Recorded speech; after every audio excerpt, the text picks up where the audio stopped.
السلام عليكم ورحمة الله وبركاته. إن الحمد لله نحمده ونستعينه ونستهديه ونستغفره ونعوذ بالله من شرور أنفسنا وسيئات أعمالنا. من يهده الله فلا مضل له ومن يضلل فلا هادي له. أشهد أن لا إله إلا الله وحده لا شريك له وأشهد أن محمدا عبده ورسوله صلى الله عليه وعلى آله وصحبه أجمعين. Masya Allah, highway clear. Ni on the way ke mana ni bang? On the way memberi bantuan ke? Masya Allah. Baik, jazakumullah khairan. Kita sambung apa yang kita telah baca pada minggu lepas berkenaan dengan fasal petunjuk Nabi SAW dalam mencegah overdosis dan makan secara berlebihan sehingga tidak sesuai dengan hajat, keperluan. Ini kitab terjemahan pada muka surat 19, perenggan yang kedua. Okey. Daripada kitab Zadul Ma'ad,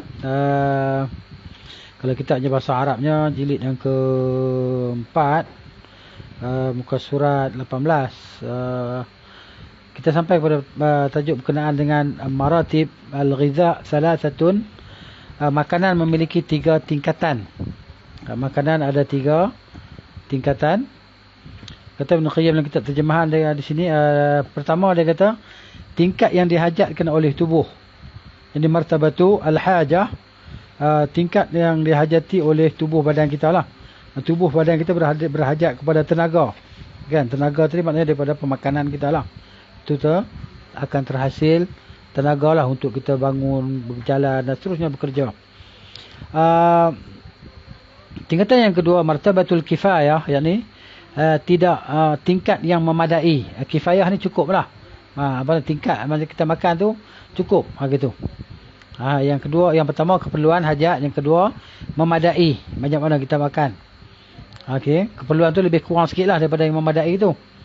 Kemudian tingkat yang ketiga martabatu al-fudlah, maknanya tingkat yang ketiga kemewahan, berlebih-lebihan di sini. Jadi Nabi SAW akhbara, menjelaskan annahu yakfihi luqaimatun yuqimna sulbahu. Okey. Nabi SAW telah mengajarkan bahawa seseorang itu cukup untuk mengonsumsi, mengambil beberapa suap makanan yang dapat menegakkan tulang belakangnya. Jadi sebenarnya tulang punggungnya, maksudnya dalam bahasa Indonesia ni, kalau disebut punggung tu belakang lah. Kalau bahasa Melayu kita punggung tu punggung lah. Jadi itu beza dia. Jadi menegakkan tulang punggungnya untuk menegakkan tulang belakangnya. Bila kita boleh makan, kita rasa tegak lah, rasa boleh buat kerja. Sehingga staminanya tidak melorot. Maksudnya dia kata sehingga kekuatan kita tidak melemah lah. Ini fala tasqutu quwwatuhu fala tad'ufu ma'aha, dan tubuh tidak menjadi lemah. Kalau lebih daripada itu, dia kata di sini, fa in tajawazaha falyakul, kalau dia nak makan lebih, maka makanlah fi sulusi batnihi, makan lebih pada yang cukup tadi, maknanya makanlah pada sepertiga perutnya. Sepertiga perutnya maksudnya perut kita ni bahagi 3 lah, makanan, air dan udara, itu maksudnya. Wa yad'u ath-thuluth al-akhar lil ma'i, dan dia tinggalkan sulus lagi, sepertiga lagi untuk air, kan? Air yang ditampung oleh perut. Wath-thalitha lin-nafas. Nafas ni nafas lah. Bahasa kita nafas, bahasa Arab pun nafas juga. Sepertiga lagi untuk nafas dia. Wa hadha min anfa' ma lil badani wal qalb, dan demikianlah yang paling bermanfaat bagi tubuh dan hati kita. Fa innal batna idza intala'a min at-ta'ami dhaqa 'an asy-syarabi. Jadi dia kata di sini, kalau perut kita sudah penuh dengan makanan, maka minuman akan sulit untuk masuklah. Jadi minuman susah nak masuk. Kalau dipenuhi dengan minuman pula, maka ia akan sulit bernafas, sehingga akan mudah capek. Capek ni maksudnya letih. Kan? Jadi gitu. Dia kata wa'urida lahu al-karbu wat-ta'abu, penat dan terkena penyakit. Sepertinya layaknya wanita yang hamil, bi manzilatil hamil al-haml al-thaqil, wanita yang hamil berat lah maksudnya, dekat-dekat nak melahirkan. Di samping itu terdapat konsekuensi lain, hasil ataupun natijah yang lain, seperti kerosakan hati, kata dia. Okey. Dan kelemahan organ tubuh untuk menjalankan ibadah. Bahkan terdorong untuk melakukan perbuatan maksiat yang menjadi konsekuensi syahwat yang tidak tertahankan. Gitu. Jadi maknanya madarun lil qalbi wal badan. Kemudian kata Syekh di sini rahimahullahu, hadza idza kana daiman wa aktsariyan. Gitu. Kalau berterusan lah. Kemudian Syekh kata perut yang penuh oleh makanan dapat membahayakan hati dan tubuh. Kalau sering terjadi atau bahkan terus menerus, yakni dia kata daiman atau aktsariyan ataupun kebanyakan dia. Tapi kalau sekali saja tidak mengapa, dia kata. Sekali-sekala. Ahyanan fala ba'sa bihi. Kadang-kadang tak apalah. Begitu. Faqad syariba Abu Hurairah radhiyallahu anhu bihadratin Nabi sallallahu alaihi wasallam. Abu Hurairah dengan di hadapan Nabi SAW dia telah minum susu. Minum dengan banyak sekali kan. Ini kisah apa nama yang disebut oleh Al-Imam An-Nawawi rahimahullahu taala dalam kitab Riyadhus Shalihin, bab fadli al-ju', bab kelebihan berlapar wa khushunatil 'aish. Okay?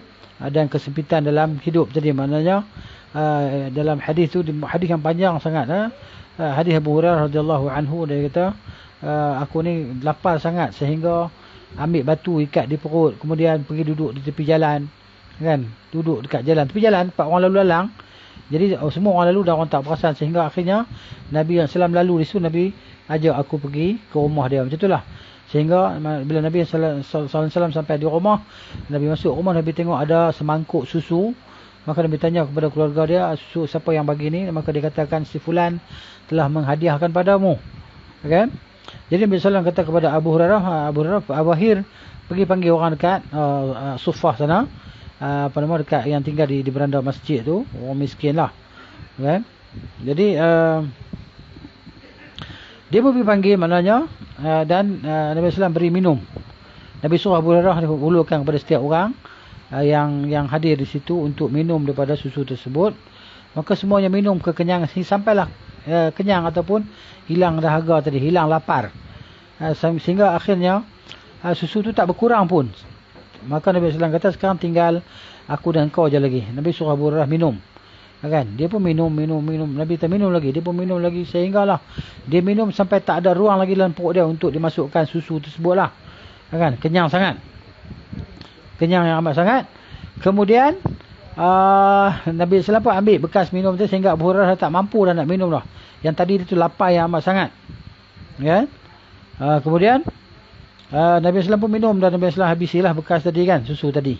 Itu cerita dia.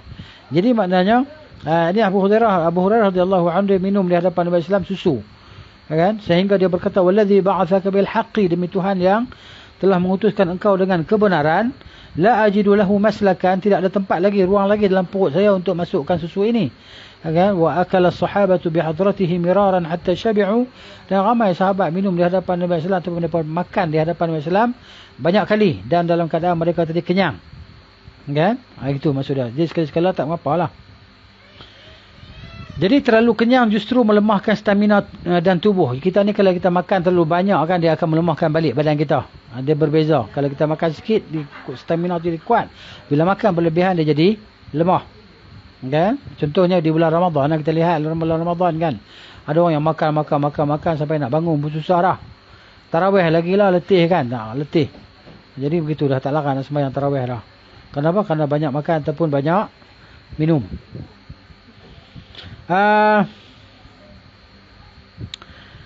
Jadi tubuh hanya akan menjadi kuat dengan takaran makanan yang diterimanya. Sukatan, takaran ni sukatan makanan yang diterima dia.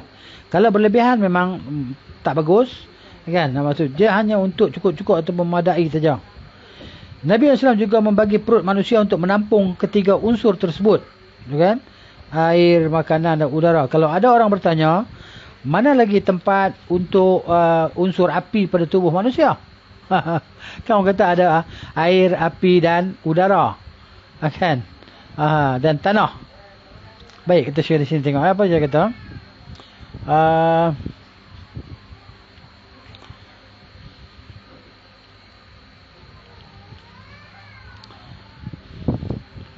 Ini persoalan yang dikaji oleh kalangan kedoktoran. Mereka menyatakan memang benar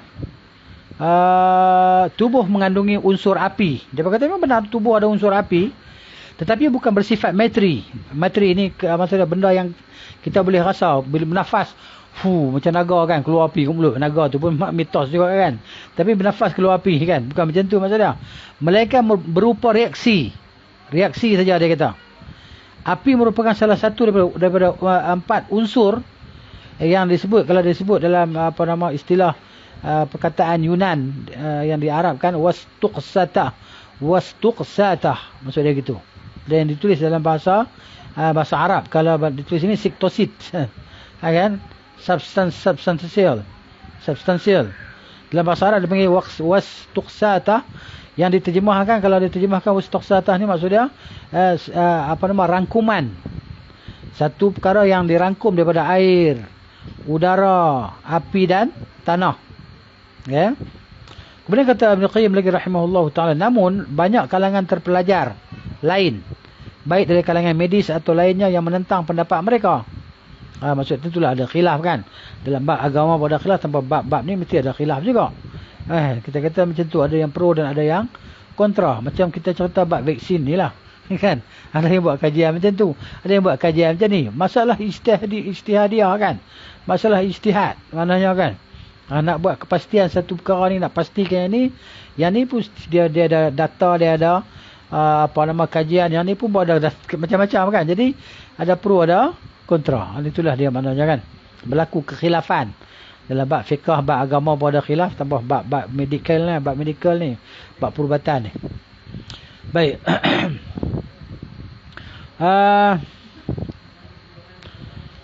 Jadi para penentang pendapat tersebut menyatakan tubuh tidak mengandungi unsur api sedikit pun, meskipun secara rasional.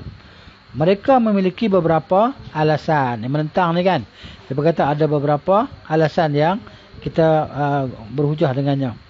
Baik, sudut pandang pertama dia kata sini. Okay. Jadi yang menentang itu bukan orang yang jalan-jalan juga. Kata Ibn Qayyim di sini, yakni minal uqala minal atibba. Al-uqala minal atibba'i, orang-orang yang bijak pandai daripada kalangan para tabib tadi, dan selain mereka. Yang mana mereka mengatakan dalam badan bukan ada juz'un nari, tak ada. Juz'u api tak ada. Kan? Di antara dalil mereka, hujah mereka, yang pertamanya kata Syekh di sini, anna dhalikal juz'al nari imma ayud'a annahu nazala 'anil athir. Bahawa unsur api itu bisa atau boleh diklaim, didakwa sebagai unsur yang turun daripada langit lalu bercampur dengan unsur-unsur lain, yakni unsur air dan tanah. Matahari tadi kan. Bisa juga dikatakan, boleh juga dikatakan bahawa unsur ini lahir dan tercipta dengan sendirinya. Ini pendapat dia, kan? Padahal semuanya Allah yang menciptakan. Begitu.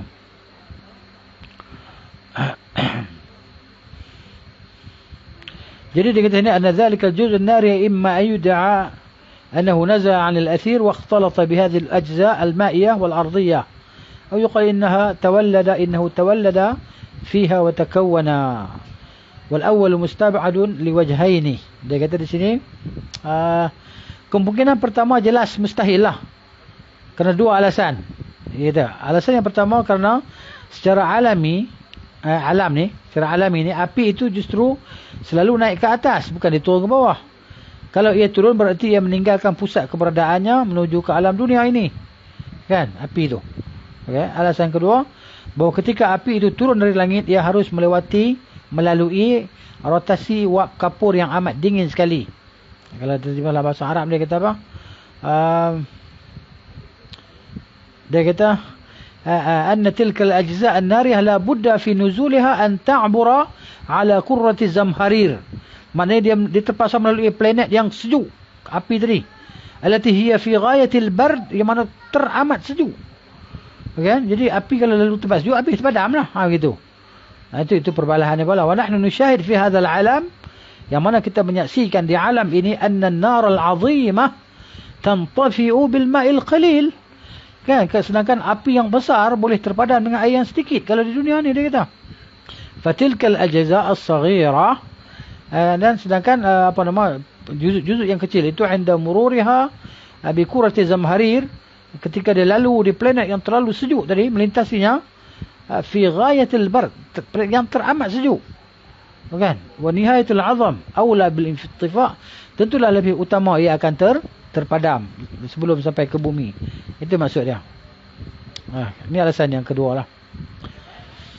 Alasan yang ketiga, kata Ibn Qayyim lagi rahimahullah, kalau dikatakan bahawa unsur api itu tercipta, okay, dengan sendirinya, itu jauh lebih tidak mungkin lagi. Kalau dia jadi diri sendiri lagi tak mungkin kita. Kerana unsur yang menjadi api sebelum tercipta menjadi api tentunya memiliki wujud. Seperti tanah, air atau udara. Kerana unsur yang ada hanyalah 4 itu saja. Kan? Api, air, udara dan tanah. Calon api itu dahulunya menyatu pada salah satu daripada unsur tersebut.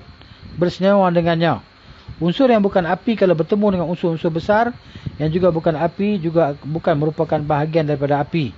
Tentu saja tidak siap untuk berubah menjadi api. Kerana pada hakikatnya unsur itu bukanlah api. Itu maksudnya. Unsur-unsur yang bercampur dengan api itu adalah unsur dingin. Bagaimana mungkin akan siap berubah menjadi api? Di mana ya? Dia perbantahlah bahawa dalam tubuh kita ni ada api. Jika ada yang menyela, yang membantah, kenapa tidak mungkin kalau sudah ternyata sudah ada unsur-unsur api yang merubah unsur-unsur lain itu menjadi api kerana bercampur dengannya? Jawapannya kata Syekh, bahawa ulasan terhadap proses terwujudnya unsur-unsur inti api itu sendiri sama dengan ulasan pertama yang kita sebut tadi, yang kita baca tadi. Contohnya. Baik, kalau ada yang menjawab, kami melihat sendiri bahawa ketika batu kapur yang telah dibakar dan padam dipercik kembali dengan air, api pun keluar terpisah darinya. Kalau sinar matahari mengenai kaca pembesar, akan muncul api. Maknanya kanta. Kan? Kanta. Sebab itu kanta ni kan, kanta dia boleh membakarkan, boleh letak. Kita letakkan di bawah cahaya matahari dengan satu jangka masa yang tertentu, nanti dia akan bakar apa yang ada di bawah tu. Contohnya kan berlaku kan kalau kita letak cermin mata yang berkanta. Cermin mata macam ni, kita letak di atas dashboard kereta kita yang depan tu. Bila terkena matahari tak akan bersinar kan, dia akan memanaskan dashboard tadi melalui kanta ni. Jadi lama-lama dia akan berasap. Maka itu berlaku kereta terbakar tu kerana sebab kanta ataupun cermin mata kita yang kita letakkan di dashboard tu lah. Itu yang sebagaimana yang mereka telah buat eksperimen lah. Begitu. Baik. Kalau batu kita pukul dengan besi, akan terlihat percikan api. Semua jenis api tersebut tercipta ketika terjadi percampuran unsur. Besi dengan batu, ataupun batu dengan batu, ataupun kayu dengan kayu kan. Saya pernah tengok dah kayu dan kayu. Saya tengok dah dalam dokumentari ke apa ke. Kan dia orang ambil kayu. Dia ada, kalau di Arab sana ada jenis kayu tahu tak? Ada jenis kayu yang dipergunakan untuk membakar dan dia mudah terbakar kayu ni. Kan dia orang buat ambil kayu tu, satu batang kayu tu lebih kurang besar lengan kita kayu tu. Dia boleh tebuk lubang sikit, kan? Kemudian dia ambil kayu panjang pula. Kayu panjang tu. Jadi kayu panjang tu dia buat macam mana? Dia buat macam ada tali tu. Tali. Lupa dah pernah tengok dalam YouTube lah. Dia orang tarik tali di kayu tu. Dia gesekkan kayu dengan kayu. Kayu dengan kayu. Jadi kayu yang tegak itu dia akan tergesel di kayu yang di bawah tu. Dia gesek kemudian dia letakkan rumput kering sikit di lubang tu. Dia gesek akhirnya dah terlalu panas kan. Maka rumput kering tadi mula terbakar. Berasap kan. Bila dah mula berasap itu mana dia dah panas. Maka dia keluarkan api. Jadi disitulah api yang digunakan oleh Arab-Arab tradisional lah. Ataupun orang tua kita macam tu juga kan. Ataupun orang asli lautan, dia guna macam tu cara dia, kayu dengan kayu. Dia geserkan kayu dengan kayu untuk menghasilkan api tadi. Itu dia maknanya. Baik. Kenyataan ini menggugurkan apa yang telah mereka simpulkan pada bahagian pertama di atas tadi, kan? Itu dia. Mereka yang tidak menerima kesimpulan itu menyatakan kami tidak mengingkari bahawa bila dua benda digesekkan dengan keras, ya, akan timbul percikan api. Kami tak nafi, dia berkata, seperti batu yang dipukul dengan besi. Demikian juga dengan pemanasan melalui media sinar matahari yang mampu menghasilkan api, yakni ketika diarahkan ke kaca pembesar. Akan tetapi ada jenis tumbuhan dan haiwan, kami menganggap itu mustahil kerana tidak ada unsur gesekan yang dapat menimbulkan api. Haiwan dan tumbuhan juga tidak memiliki transparansi dan penyimpan cahaya yang setara dengan kaca pembesar. Bagaimana tidak? Bukankah sinar matahari juga mengenai tubuh mereka? Tetapi tidak timbul api sedikit pun.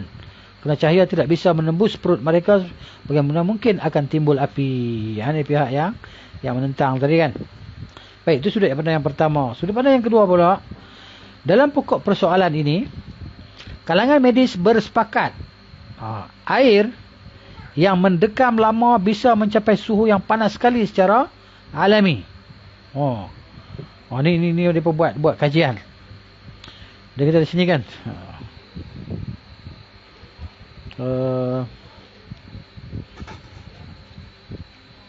Kalau bahasa Arabnya dia kata annal atibba مجمعون على أن الشراب العتيق في غاية سخونة بالطبع، فلو كانت تلك السخونة بسبب الأجزاء النارية لكانت محالا إذ تلك الأجزاء النارية مع حقارتها كيف يعقل بقاؤها في الأجزاء المائية الغالبة دهرا طويلا بحيث لا تنطفئ، مع أن نرى النار العظيمة تطفأ بالماء القليل. Ini dia kata kan. Okey. Dalam pokok persoalan ni, kalangan medis bersepakat air yang dekam ni tersimpan lama lah. Air tersimpan lama, dia kata al-ma' al-atiq. Atiq ni air yang lama tersimpan tu. Okey. Boleh mencapai suhu yang panas sekali secara alami. Kalau suhu panas itu disebabkan oleh unsur api, tentu itu mustahil. Kerana unsur api yang demikian ringan, bagaimana bisa bertahan dalam unsur-unsur air dalam waktu yang amat lama sekali tanpa menjadi padam? Padahal api yang membesar sekalipun bisa dipadam dengan air yang sedikit saja. Itu dah. Kemudian sudut pandang yang ketiga dalam komentar dia lah, penentangan tadi. Kalau secara reaktif haiwan dan tumbuhan itu mengandung unsur api, tentunya akan kalah oleh unsur air yang ada di dalamnya. Kan dalam api dengan air mana boleh bersatu. Gitu maksudnya. Unsur api akan didominasi oleh unsur air, jadi air akan menang di atas api. Gitu. Unsur yang kalah kerana didominasi oleh unsur yang lain pasti akan berubah jenisnya menjadi sama dengan unsur yang mendominasinya. Kerana secara aksiomatik unsur api yang demikian kecil pasti akan berubah menjadi air yang menjadi lawan bagi api. Itu saudara. Baik. Sudut pandang yang keempat pula. Baik, jadi kita baca lah, sebab dia tulis tu kita baca lah ikut apa yang dituliskan sebelum kita masuk tentang cara-cara perubatan Nabi sallallahu alaihi wasallam kan. Begitu, nak mengubati penyakit yang berbagai tadi. Baik, sudut pandang yang keempat pula. Sungguhnya Allah Subhanahu wa taala menyebutkan penciptaan manusia dalam Al-Quran, dalam banyak ayat Allah sebut tentang penciptaan manusia. Pada sebagian ayat Allah menyebutkan bahawa manusia diciptakan olehnya dari air. Nampak tak? Pada sebagian ayat kan. Pada sebagian ayat yang lain pula Allah menyebutkan bahawa menciptakan manusia daripada tanah. Namun pada ayat yang lain Allah menceritakan bahawa manusia diciptakan olehnya dari senyawa air dengan tanah, yakni tanah liat. Sementara dalam ayat lain lagi Allah menyebutkan bahawa manusia diciptakan olehnya dari tanah bakar, yakni sama dengan tembikar. Tanah bakar artinya tanah yang dipanasi oleh sinar matahari dan didinginkan oleh angin sehingga berubah wujud menjadi salsal yang menyerupai tembikar. Namun tidak dalam satu ayat pun Allah Subhanahu wa taala menyebutkan bahawa manusia diciptakan daripada api. Bahkan penciptaan dari api merupakan ciri ciptaan khas iblis. Kan? Iblis diciptakan khas daripada api. Itu dia. Diriwayatkan secara sahih dalam Sahih Muslim daripada Nabi sallallahu alaihi wasallam bahawa beliau bersabda, "Khuliqatil malaikatu min nur." Diciptakan para malaikat daripada cahaya. Wa khuliqa iblisu min marijin min nar. Diciptakan iblis itu daripada marij, min nar, api, daripada dia panggil apa? Puncak api ataupun hujung api itu. Kan? Dia kata marij min nar, maksud api yang bahagian atas sekali itu. Wa khuliqa Adamu mimma wusifa lakum, dan diciptakan Adam itu daripada apa yang telah disifatkan kepada kamu. Apa yang disifatkan oleh Nabi Islam oleh Allah Taala tentang penciptaan Adam? Daripada tanah tadi kan.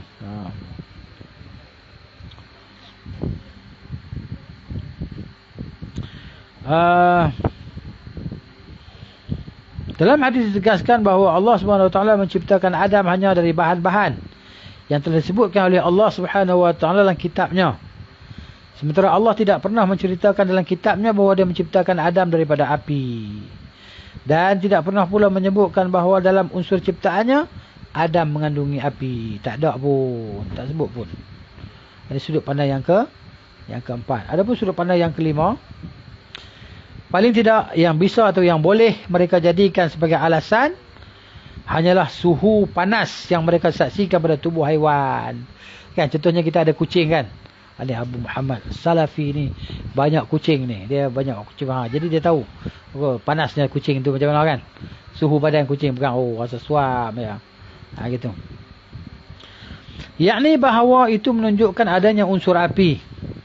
Padahal tidak ada indikasi, maksud penunjuk ke arah itu. Kerana sebab adanya suhu panas lebih umum dibandingkan dengan api. Suhu panas terkadang bisa, yakni boleh berasal daripada api, tetapi terkadang juga boleh berasal daripada aktivitas. Kita pekerjaan kita buat kerja, buat, jadi dia bakar lemak kita kan. Badan kita panas. Atau dari pantulan sinar matahari, dari temperatur panas udara. Atau kerana berkaitan dengan api, duduk di api, dekat api. Itu maksudnya. Dan semua itu harus melalui media temperatur udara yang panas. Panas tidak harus berasal daripada api. Nah, itu maksudnya. Panas tak mestinya daripada api. Itu maksudnya. Baik. Kalangan yang mendukung pendapat ada unsurnya api pada manusia menyatakan. Lawan pula. Ni lawan balik ni. Gitu.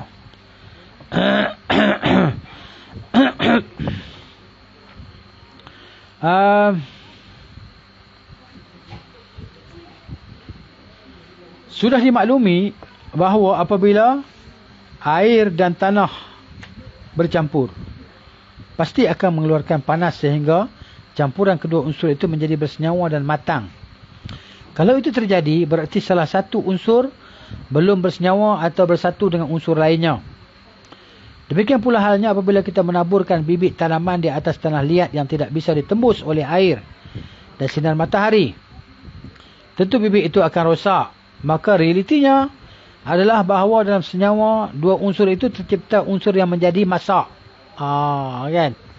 Contohnya kita buat tapai kan. Tapai. Siapa suka makan tapai? Kan? Tapai ubi, tapai pulut. Kan? Dia ada unsur tu kan. Ragi tadi. Dan matang secara alami. Jadi maknanya kan? Kalau kita buat tapai, siapa bisa makan tapai ubi? Jadi tapai ubi ni bagus kan? Lebih bagus daripada tapai pulut lah. InsyaAllah. Prebiotik kan. Kita makan tu.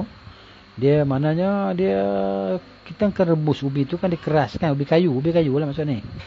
Jadi bila dia letak ragi dan ubi kayu tu, ragi tu dia macam ragi ni dibuat berapa tak? Benda lada di antara dia punya bahan dia bawang putih, lada kan. Lagi apa? Lengkuas ke apa ke? Ragi ni. Kan? Jadi ada orang yang pakar buat ragi kan. Gitu. Dia akan masak dan matang secara alami dia kata. Kalau itu terjadi berarti unsur api memang ada. Dia dapat lawan balik lah ni. Kalau tidak terjadi proses tersebut berarti senyawa dua unsur tersebut tidaklah terpanasi dengan sendirinya. Kalaupun ada unsur pemanas alami hanyalah bersifat reaksi. Kalau reaksi panas itu hilang, maka unsur yang ada tidak akan menjadi panas secara alami. Alami ni kita kata alam lah, alam. Gitu. Nature tadi. Secara reaktif juga tidak berubah menjadi panas, bahkan akan menjadi dingin sekali. Dingin sekali, sangat dingin lah maksudnya. Akan tetapi kenyataannya di antara jenis makanan dan ubat-ubatan ada yang menjadi panas secara alami. Macam kita lah kan, makan habatus sauda. Siapa biasa makan habatus sauda? Saya rasa kita semua ada makan habatus sauda. Ada yang jenis ambil minyak, ada yang ambil dia punya biji dia. Habatus sauda tu sendiri. Biji rin hitam tu kan. Cuba kita kunyah. Kita rasa macam mana?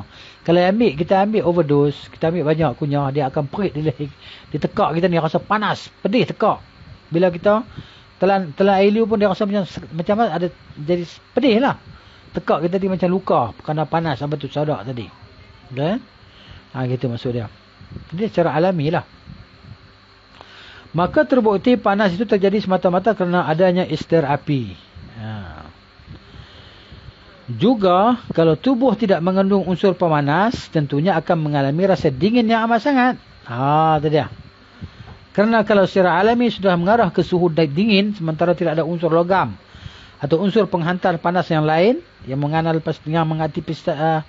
mengantisipasinya, pasti akhirnya sampai pada titik beku. Kan? Akhirnya kalau tak ada sesuatu yang boleh menahan dia, maka dia akan sampai kepada titik beku. Jadi bekulah sejuk. Ya? Oleh itu, bila terjadi, tubuh tidak akan memiliki sensitivitas terhadap suhu dingin lagi. Tubuh tak sensitif lah maksudnya. Kan dia tak boleh nak detect lah begitu. Terhadap suhu dingin lagi. Kerana suhu dingin sudah sampai kepadanya. Suhu tidak akan bereaksi bila bertemu suhu yang sama. Kalau tidak bereaksi, berarti juga tidak bisa merasakannya. Kalau tidak bisa merasakan dingin, berarti juga tidak akan terganggu oleh hawa dingin tersebut. Kalau dingin yang menyerang lebih rendah suhunya, tentu lebih tidak terasa lagi. Kalau tubuh tidak mengandung unsur pemanas secara alami, tentunya tubuh tidak akan bereaksi kerana hawa dingin dan tidak akan terganggu sama sekali. Ini dia penjelasan dia lah. Ini penjelasan dia. Namun pendapat mereka itu dibantah pula. Jadi mesti ada pro dan kontra, mesti ada yang lawan, mesti ada yang membentang, begitu. Sesungguhnya dalil kalian itu hanyalah membantah pendapat mereka yang menyatakan bahawa unsur-unsur api itu tetap utuh ketika terjadi percampuran dengan unsur lain, walaupun dengan air. Berjawab balik. Tetapi menjadi api, tetap menjadi api dan tetap memiliki karakter sebagai api. Namun kami tidak berpendapat demikian. Kami hanya berpendapat bahawa materi api akan rosak bila terjadi percampuran dengan unsur lain. Ini jelas lah. Itu air lah. Selain daripada air lah. Itu maksudnya. Okey, kita baca aja apa yang tulis oleh Syekh di sini. Ya. Baik, ada lagi sebahagian orang yang berpendapat, kenapa tidak bisa dikatakan? Kenapa tak boleh kita nak kata? Misalnya bahawa ketika tanah, air dan udara bercampur, panas yang dapat memasak campuran tersebut hingga matang adalah panas sinar matahari atau benda langit lainnya. Kan? Kenapa tak kata macam tu? Lalu hasil komposisi ketiga unsur tersebut ketika sampai pada titik masak yang optimal, tentu akan responsif terhadap karakter komposisi ni tersebut dengan media panas yang ada, baik benda itu tumbuhan, haiwan ataupun logam. Tidak balas. Kemudian kenapa tidak mungkin bila dikatakan bahawa sumber panas ada komposisi ketiga unsur tersebut adalah faktor karakteristik dan energi yang diciptakan oleh Allah saat terjadi persenyawaan, bukan unsur-unsur api khusus yang bersifat reaktif. Kalau tidak, kalian tidak akan mempunyai alasan untuk menolak adanya kemungkinan tersebut sama sekali. Banyak kalangan medis terkemuka yang mengakui hipotesis tersebutlah. Baik, sementara mengenai ulasan tentang sensitivitas tubuh terhadap hawa dingin, kita tegaskan itu menunjukkan bahawa tubuh mengandungi unsur panas dan unsur penghangat. Tidak ada yang menolak hal itu. Akan tetapi mana indikasi bahawa mana penunjuk bukti bahawa yang bisa menjadi penghangat itu hanyalah unsur api, meskipun setiap api bisa menjadi penghangat. Tetapi logikanya tidak bisa dibalik begitu saja. Bahkan realita justru menunjukkan sebaliknya, di antara unsur penghangat adalah api. Adapun berkaitan dengan pendapat kalian di sini bahawa bentuk asli api itu akan dengan sendirinya rosak, maka jawapannya bahawa kebanyakan kalangan medis berpendapat bahawa bentuk asli api tersebut tidaklah rosak. Pendapat yang mengatakan bentuk asli api itu rosak adalah pendapat yang keliru ataupun salah. Kalangan medis mutakhir, mutakhir yang kemudian lah, saintis ni, kan, telah mengakui kekeliruan pendapat itu dalam sebuah buku berjudul Asy-Syifa. Apa dia? Syifa ni footnote bawah tu, tengok footnote bawah tu. Yakni buku tulisan Syekh Ar-Rais Abu Ali Al-Husain bin Abdullah bin Sina. Para filosof menganggapnya sebagai seorang yang jenius dan memiliki banyak tulisan. Ibn Sina memiliki banyak penyimpangan dan penyelewengan syariat yang melenceng daripada agama Islam yang lurus, sehingga mereka mengeluarkan dia daripada Islam lah, begitu.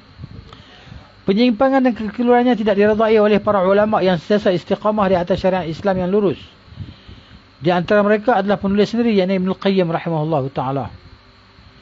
Oleh sebab itu penulis menyebutnya di kalangan medis mutaakhir kalian, tidak mengatakan kalangan medis kita, dia tak kata macam tu.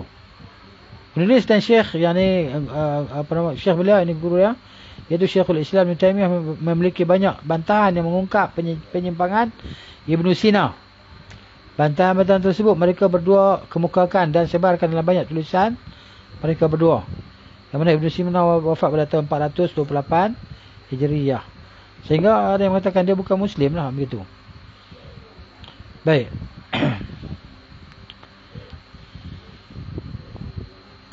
Ia berhipotesis bahawa semua jenis unsur tersebut tetap utuh, seluruhnya sesuai dengan struktur alami ketika bersenyawa dengan unsur lain. Semoga Allah memberikan taufiknya.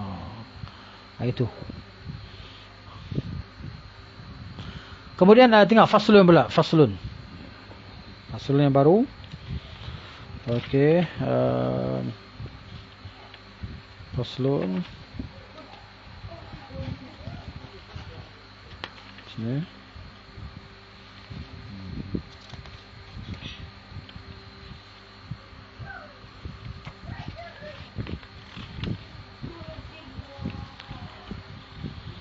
Okey. Fasal. Metodologi pengubatan Nabi terhadap penyakit ada 3 cara lah. Kan? 3 cara Nabi SAW mengubati penyakit. Kana ilajuhu sallallahu alaihi wasallam lil marad 3 anwa'in. Ahaduma bil adawiyyati at-tabi'iyyah, wa thani bil adawiyyati al-ilahiyyah, wa thalith bil murakkabi min al-amrayni. Baik. Ada 3 cara metod cara Nabi Islam berubat. Yang pertama dengan menggunakan ubat-ubatan alamiah, yang nature punya ni kan, ambil daun tu, daun ni dan sebagainya, apa tu sodak dan sebagainya, kan. Kedua dengan mengemukakan ubat-ubat ilahiyah, ubat-ubat ketuhanan ni, apa dia, ruqyah daripada Al-Quran dan hadis doa tadi. Itu dia ilahiyah tadi. Ketiga, kombinasi dari kedua jenis pengobatan tersebut lah, kan, yang digunakan alatan ubatan alami dan juga daripada ruqyah tadilah. Gitu. Kami akan memaparkan ketiga jenis pengobatan tersebut langsung dari petunjuk Nabi sallallahu alaihi wasallam. Kita mulai dengan ulasan tentang obat-obatan alamiah yang beliau resmikan sallallahu alaihi wasallam dan beliau gunakan sendiri. Kemudian kita akan mengulas pengobatan ilahiyah, ketuhanan tadi, dan pengobatan kombinasi antara kedua jenis perubatan itu, yang ilahiyah dan alamiah tadi, ya. Ilahiyah ni maksudnya doa-doa daripada ruqyah lah, begitu. Baik.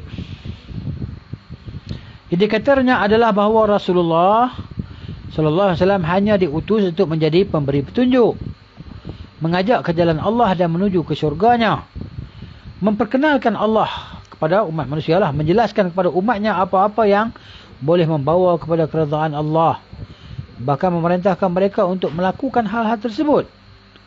Beliau juga menjelaskan apa saja yang menyebabkan kemurkaan Allah dan melarang mereka melakukannya. Nabi menceritakan kisah para nabi lain alaihimussalatu wassalam.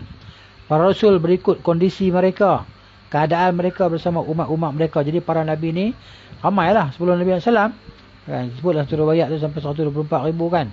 Ada Abu Zar tu yang dipertikaikan kesahihannya. Begitu.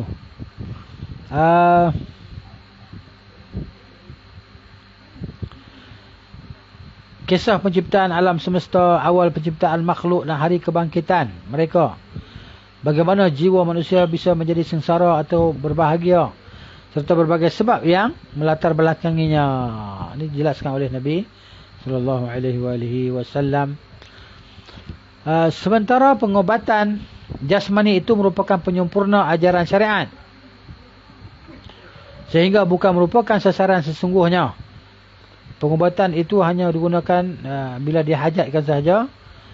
Kalau bisa tanpa itu, yakni dengan mengarahkan obsesi dan energi tubuh untuk memberikan terapi hati dan terapi psikologi, menjaga kesihatan hati serta menyingkirkan penyakit yang menyelibutinya, dan juga menjaga hati dari hal-hal yang membahayakannya, maka itulah sasaran utama. Ini jawapannya lah.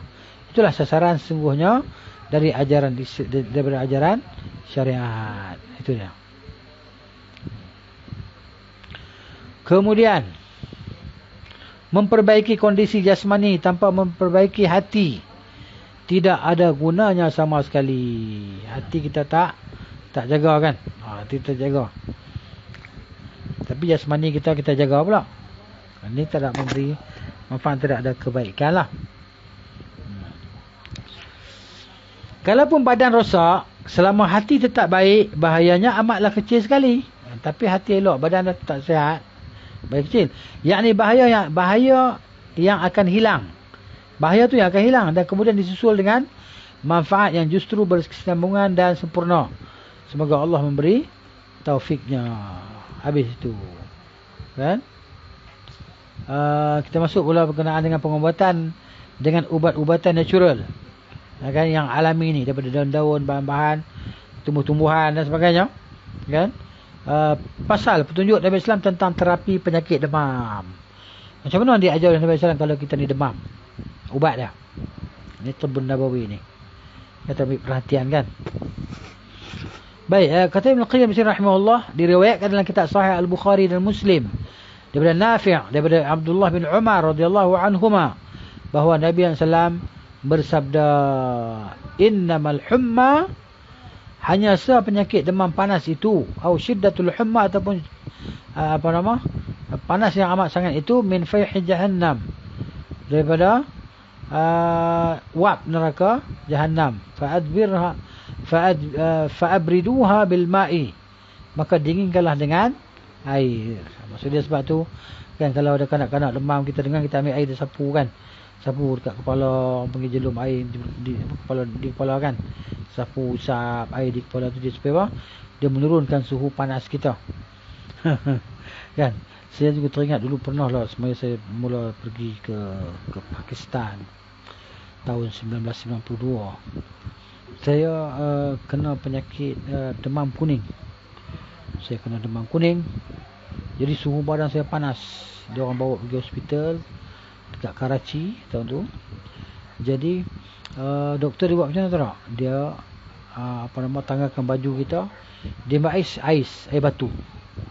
Dan kita di atas katil tu kan, dia letak air batu atas badan kita ni kan, untuk turunkan suhu panas. Memang sejuk sangat lah, kita tak tahan lah.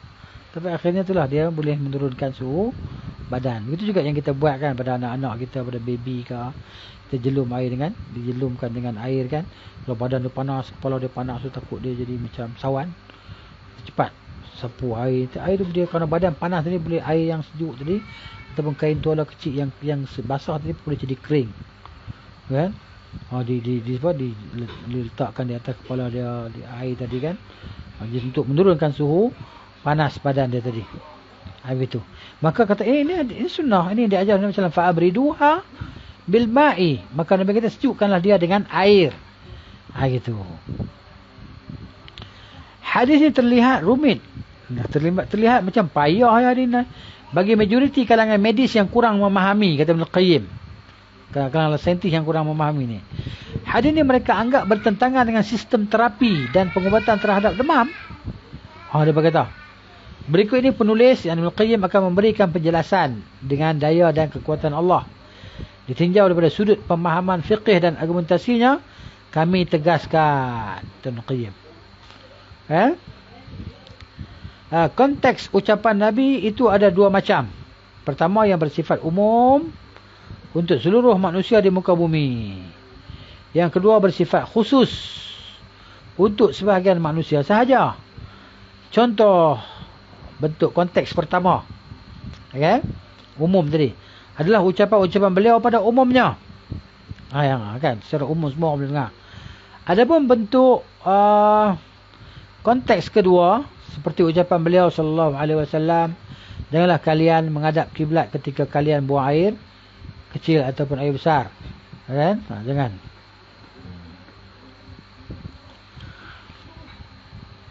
Jangan pula kalian membelakanginya. belakang kiblat tak boleh, depan kiblat tak boleh. Okay? Namun menghadaplah ke arah timur ataupun barat. Ucapan itu tidak beliau tujukan kepada mereka yang tinggal di timur atau barat. Juga tidak kepada para penduduk Iraq, tetapi ucapan itu beliau tunjukkan kepada penduduk Al-Madinah dan yang searah dengannya seperti Syam dan negara-negara lain. Demikian juga ucapan beliau, kiblat berada di antara timur dan barat. Gitu. Nabi cakap dalam konteks Nabi berada di Al-Madinah. Bila hal itu sudah difahami, maka perlu diketahui bahawa ucapan beliau itu khusus untuk penduduk Hijaz, Tanah Arab lah, dan sekitarnya.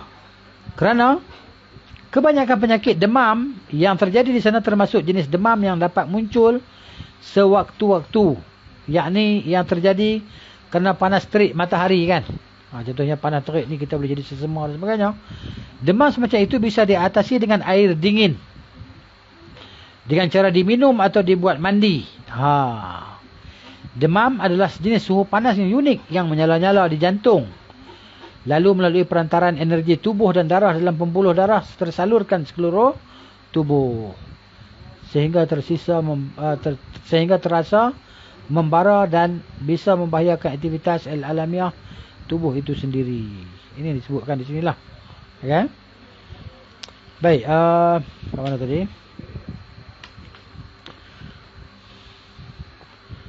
Demam itu sendiri ada dua macam. Demam tu pula ada dua jenis pula. Demam ni.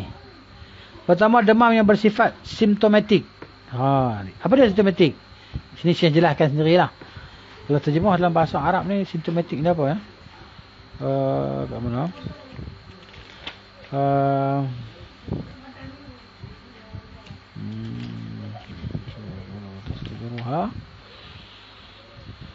Baik.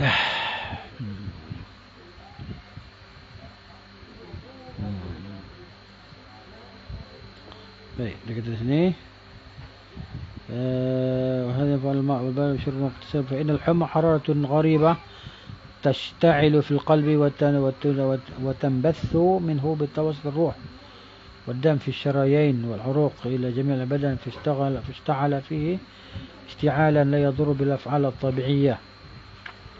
Dia kata demam ada dua macam. Demam yang bersifat simptomatik, yakni yang terjadi akibat pembengkakan aktivitas berlebihan, panas matahari ke, atau kerana emosi yang tidak terkontrol, dan yang lainnya. Kedua demam penyakit. Demam ini pun ada tiga macam.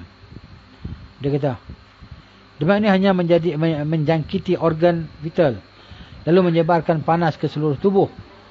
Kalau sumbernya berkaitan dengan energi tubuh, ia disebutkan demam dengan demam sehari. Kan? Kerana pada umumnya akan hilang dalam sendirinya dalam masa sehari. Paling lama dia akan hilang dalam 3 hari, kata Ibn Qayyim. Kalau sumbernya berasal daripada kontaminasi unsur lain, disebut dengan ufniyah.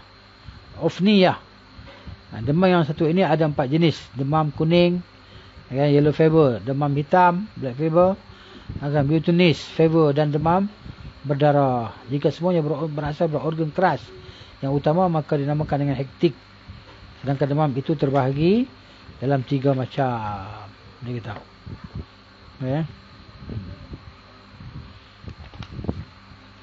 Ini apa yang kita boleh cerita lah, kita boleh baca kan, nak cerita macam mana kita baca dan kita cuba memahami apa yang nak disampaikan oleh Ibn Qayyim di sini rahimahullahu ta'ala.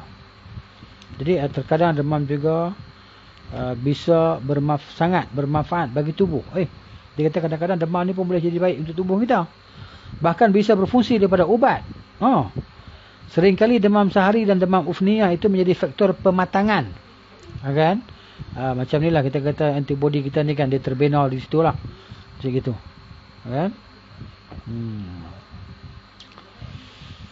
Terkadang juga berguna untuk membongkar sumbatan-sumbatan pada tubuh yang tidak bisa diatasi dengan ubat-ubat pelarut. Kan? Dia panggil apa? Darah-darah kita tadi kan? Dia ada tempat-tempat saraf-saraf saluran darah tu yang membeku, menyebabkan darah tak jalan. Tapi bila berlaku proses pemanasan dalam tubuh kita ni, maknanya darah-darah beku tu akan pecah cair-cair, dan kemudian dia akan buka balik saluran tadi. Wallahu ta'ala a'lamu bis-shawab. Jadi kita maknanya malam ni kita sampai di sini jelah bacaan untuk buku ni Ibn Qayyim ni, Zadul Ma'ad ni, Tibb Nabawi ya. Jadi mana kita masih lagi dalam kitab Tibb Nabawi lah, perubatan cara Nabi sallallahu alaihi wasallam. Jadi kita berhenti dulu. Semoga bermanfaat dan insya-Allah semoga kita dapat taufik lah untuk memahami dan mengamalkan sunnah Nabi sallallahu alaihi wasallam dan ajaran Nabi sallallahu alaihi wasallam. Jadi itulah dia dalam kesempatan ini kita menghadapi, semua kita maklumlah kita menghadapi musibah kan banjir, terutamanya di Selangor lah dan di Pahang pun tentu juga, dan saya pun tinggal di daerah yang macam tu. Tapi alhamdulillah ala kulli hal, alladzi bi ni'matihi tatimmus shalihat. Banjir tak sampai ke tempat saya tinggal, jadi sampai di tempat-tempat kawan-kawan kita, maka kita doakan yang terbaik lah untuk sahabat-sahabat kita, saudara-saudara kita, bizahril ghaib. Jadi kan doa ni bizahril ghaib supaya Allah Ta'ala beri kepada kita kekuatan, kepada kita dan kepada mereka kekuatan untuk menghadapi ujian yang agak berat juga lah. Ujian kan terlihat kan dalam TV yang tunjuk tu, dalam live yang kawan-kawan kita ambil tu kan. Jadi kita bersimpati dan kita berdoa lah. Jadi kita buat apa yang kita boleh buat. Itu yang paling mudah kita buat adalah doa bizarril ghaib. Doa di belakang saudara kita, dia tak tahu pun kita berdoa untuk dia kan. Doalah supaya Allah hilangkan kesusahan mereka dan musibah mereka. Dan semoga Allah berikan jalan yang besar lah pada kita semua dan kepada mereka di atas kesabaran dan keredaan di atas takdir yang Allah Ta'ala telah tetapkan ini. Jadi itulah dia yang kita boleh buat, doa bizahril ghaib supaya Allah selamatkan kita semua daripada segala musibah dan bencana lah. Jazakumullahu khairan, barakallahu fikum. أقول قولي هذا أستغفر الله العظيم لي ولكم ولسائر المسلمين والمسلمين أستغفروه إنه هو الغفور الرحيم. سبحانك اللهم وبحمدك أشهد أن لا إله إلا أنت أستغفرك وأتوب إليك. السلام عليكم ورحمة الله وبركاته.